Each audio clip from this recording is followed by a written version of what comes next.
final days of my early 20s, traveling the world, trying to find the ideal place to raise a family. The original plan was keep being a degenerate until I'm 30 before kneeling on a prayer mat, but you can't procrastinate truth forever. You can't ignore how most 20-somethings are currently parading in the streets celebrating the deadliest sin with rainbows. Most of them don't even want to have children for illegitimate reasons ranging from climate change to feminism. And even though I probably won't buy a house in the middle of nowhere Spain, I see this search as the highest act of resistance. People throw the term selling out a lot, and I believe that if you accept a dead-end fucking job to pay your bills, you're selling out. Those conversations you have when you're 40 about what could have been, should have been. 10 years of making videos has defined most of my conscious life. Now I'm forced to create goals that are attainable for the next 10 years. I accomplished everything I had planned at 14. Right now is a defining moment in life where I could either coast off the dopamine of success, spending money on drugs and casual sex, or start from a new zero. You only live once, and no matter what rap lyrics will tell you, that doesn't mean getting hammered out of your mind every Friday. We both know the correct decision, but people need a constant reminder. These worldly temptations were outlined for 2 hours straight by a sheikh that I met in Madrid.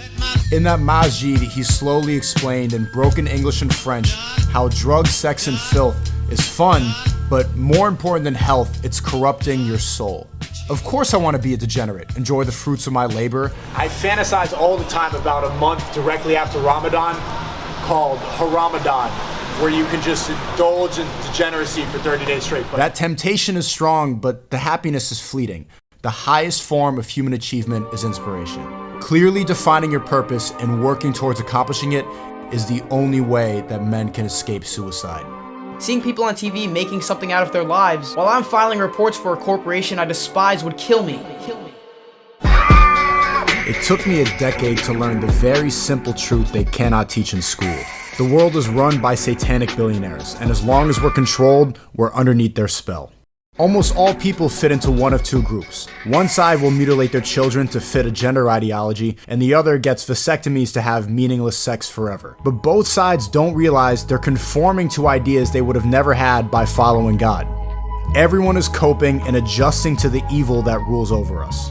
There's enough resources for everyone to be happy. There's enough love, enough empathy, but greed corrupts the human spirit. Without greed, we have everything we need. Greed has 0.1% of the population in a chokehold that 99.9% can't even comprehend. Today marks a decade since I started my YouTube channel called Sneako, and it's because of that greed that I don't have my channel to celebrate it. The greed that has the pharmaceutical companies keeping us sick.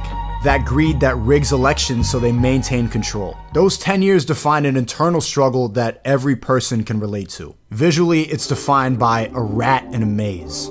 Like everyone, you start the maze looking for a way out, but whoever set it up put up traps with poisonous cheese. Even when the rat discovers the cheese is poisonous because there's carcasses laying all around, it still chooses to eat it from any reason ranging from finances to mental health. When I started the maze playing video games, I had learned freedom of expression. In that time of life where you're free from responsibility but held back by fear of judgment. Just insecure enough to find your voice in secret. Then adolescence hit and set the existential dread that defines most people. What are you going to do for the rest of your life? How much of my true self can I compromise to pay the bills and simultaneously maintain sanity? This is where most people choose the comfort zone in life. When the rat decides to eat the cheese because it tastes good enough to ignore the poison. Then my early 20s was a spiritual battle that forced me to ask a question that we've all had to answer. How do I find happiness now that I'm aware of this maze? The rat's not supposed to know where it really is. The maze doesn't even have an exit. It was designed purely for someone's entertainment. Now the rat can frantically run around forever or die slowly nibbling the cheese. The rat can go back to the entrance, but there's no way out. The only actual way to get out is mentally.